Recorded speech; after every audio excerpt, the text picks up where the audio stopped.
Real Madrid just dominate করছে, আপনার একদম সবাইকে ধ্বংস করে দিচ্ছে। এই রিয়াল মাদ্রিদের সামনে কে দাঁড়াবে? আপনার এমন কি কোনো দল আছে এই সিজনে যে রিয়াল মাদ্রিদকে আপনার টেক্কা দিবে? আপনার যেভাবে পারফরমেন্স করছে রিয়াল মাদ্রিদ, যেভাবে তারা খেলছে, তাদের খেলার পুরো প্যাটার্নটাই পাল্টে গিয়েছে। এমবাপ্পে আপনার সে যেভাবে আপনার গোল করছে, কালকে হ্যাটট্রিক করে ফেললো তার। এই সিজনে আপনার 3টা গোল করলো কালকের ম্যাচে, কালকে সে হ্যাটট্রিক করে ফেললো। সেখানে বেলিংহাম অপ্রতিরোধ্য একজন নাম, মিডফিল্ডে একজন ডোমিনেট করছে আপনার পুরো মিডফিল্ডটাকে সে আপনার ডোমিনেট করছে আপনার বেলিংহাম, যার কোনো তুলনা হয় না। সেই বেলিংহামের কারণে কিন্তু মাদ্রিদ অনেকটাই এগিয়ে গিয়েছে। বেলিংহাম প্রতিটা ম্যাচে নিয়মিত সে পারফরমেন্স করছে। সে বেলিংহাম যখন শুরুতে রিয়াল মাদ্রিদে এসেছিল, তার যে পারফরমেন্স ছিল, সেই পারফরমেন্সটা কিন্তু আমরা লাস্ট সিজনে পাইনি। এইটা ওয়ার্ল্ড কাপে বেলিংহাম যে ভালো পারফরমেন্স গুলো করেছে, সেই পারফরমেন্স গুলো সে রিয়াল মাদ্রিদে টেনে এনেছে, সেখানটাতে আপনার পারফরমেন্স করছে। এবং মিডফিল্ড লাইনে আপনার রিয়াল মাদ্রিদ পুরো ডোমিনেট করছে একমাত্র বেলিংহামের কারণে। এখন কথা হচ্ছে কালকে ভিনিসিয়াসের কথাটা আমি স্পেশালি আলোচনা করবো।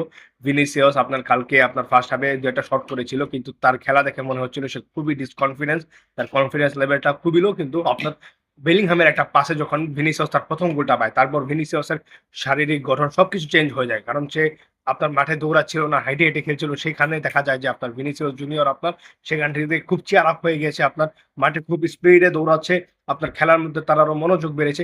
এখন কথা হচ্ছে ভিনিসিয়াসের এই ডিসকনফিডেন্স হওয়ার কারণটা কি?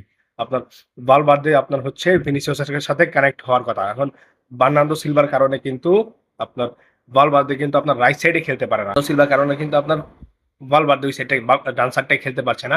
তো ডান সাইডটায় না খেলার কারণে সে যেহেতু ন্যাচারাল রাইট সাইডে খেলে, তো আপনার ভিনিসিয়াসের থেকে সরে সে আপনার রাইট সাইডে চলে যাচ্ছে এবং মিডফিল্ডটা ফাঁকা হয়ে যাচ্ছে। আলভারো ক্যারিয়াস আপনার ভিনিসিয়াসের সাথে ওই লেভেলের কোনো কম্বিনেশনই করতে পারছে না। ভিনিসিয়াসকে ভালো সাপোর্ট দিতে পারছে না, ভালো আপনার পাস দিতে পারছে না।